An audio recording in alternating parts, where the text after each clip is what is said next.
Bonjour, nous allons corriger l'exercice 10. Alors, première question, on nous dit un objet a subi une augmentation de 8%. Après cette augmentation, son prix est de 264,60 €. Quel était son prix initial? Bien. Donc, la première chose, c'est on a une augmentation de 8% et on connaît ici, on a le prix final, si vous voulez. Donc la formule est très simple. La formule, c'est toujours prix final, enfin la valeur finale, si vous voulez, c'est la valeur initiale multipliée par le fameux coefficient multiplicateur qui correspond à l'évolution. Ici, puisqu'on a une augmentation d'un certain taux, le coefficient multiplicateur, on sait que c'est 1 plus le taux. Donc notre valeur finale, c'est la valeur initiale, facteur de 1 plus t. Donc on peut remplacer. Qu'est-ce qu'on connaît là-dedans? On sait que la valeur finale, c'est 264,6. La valeur initiale, on ne la connaît pas. Et le taux, c'était 8%. Donc ça veut dire, en décimale, c'est 0,08. Ça nous donne donc 264,6 est égal à VI multiplié par 1,08. Et on en déduit tout de suite que la valeur initiale, donc il suffit de diviser par 1,08, ce qui nous donne que la valeur initiale, c'est 264,6 divisé par 1,08. Donc on va trouver, dans ce cas-là, que ça fait 245. Ça, c'est la valeur avant l'augmentation. Donc, on avait donc un prix de 245 €, donc l'objet, ou le prix initial,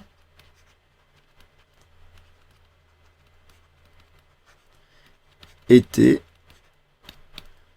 de 245 €.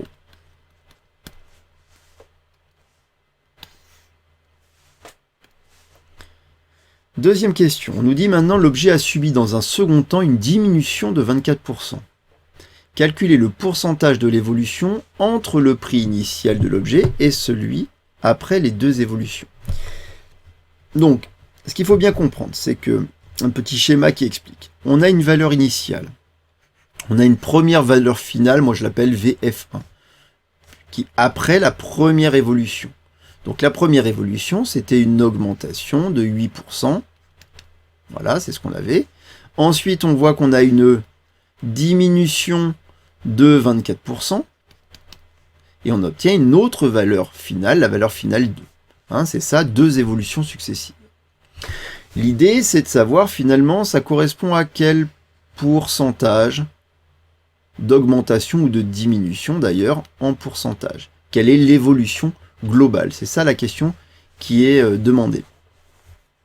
Alors pour ça, le plus simple, c'est toujours de passer par les coefficients multiplicateurs. Une augmentation de 8%, on a dit que ça correspondait à multiplier par un coefficient multiplicateur qui vaut 1,08. Une diminution de 24%, c'est multiplié par 1 moins 0,24, c'est-à-dire 0,76. Et ensuite, pour avoir le pourcentage d'évolution globale, il nous suffit de se poser la question, quel est le coefficient multiplicateur global? Alors je vais l'appeler CM1 pour le premier coefficient, CM2 pour le deuxième, et CMG pour le coefficient multiplicateur global. La formule est très simple, il suffit de multiplier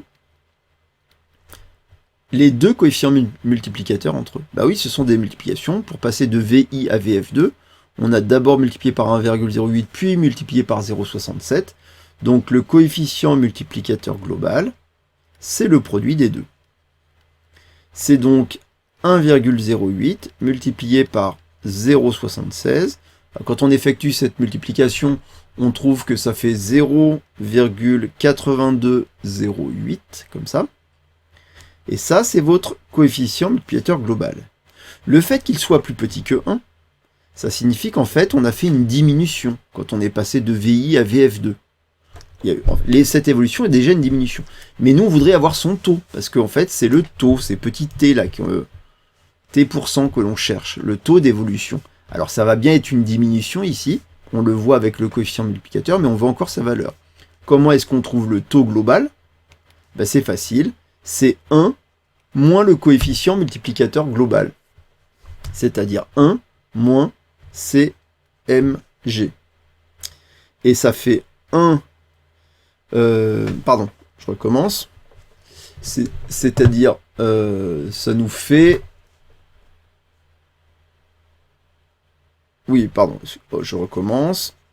Ça nous fait du CMG moins 1 plutôt. Voilà, c'est-à-dire 0,8208 moins 1.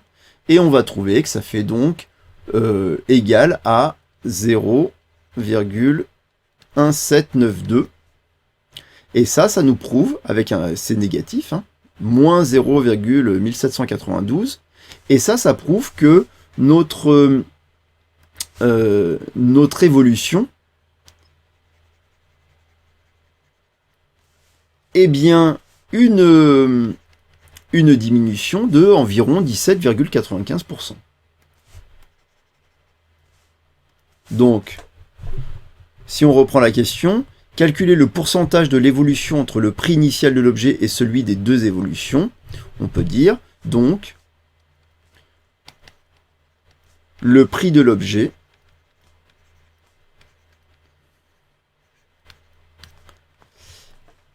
après ces deux évolutions, il y avait une hausse puis une baisse, hein, après ces deux évolutions, a baissé d'environ environ 18%, si on arrondit. Donc les coefficients multiplicateurs sont des très bons outils pour finalement travailler sur ces évolutions successives. Quand on a plusieurs évolutions successives, il nous suffit de multiplier, de travailler plutôt avec les coefficients multiplicateurs plutôt que de travailler avec les taux, parce que c'est toujours dangereux de travailler uniquement avec les taux. On risque de faire des additions de taux, des soustractions qui finalement ne représentent rien. Voilà donc pour cet exercice. Au revoir.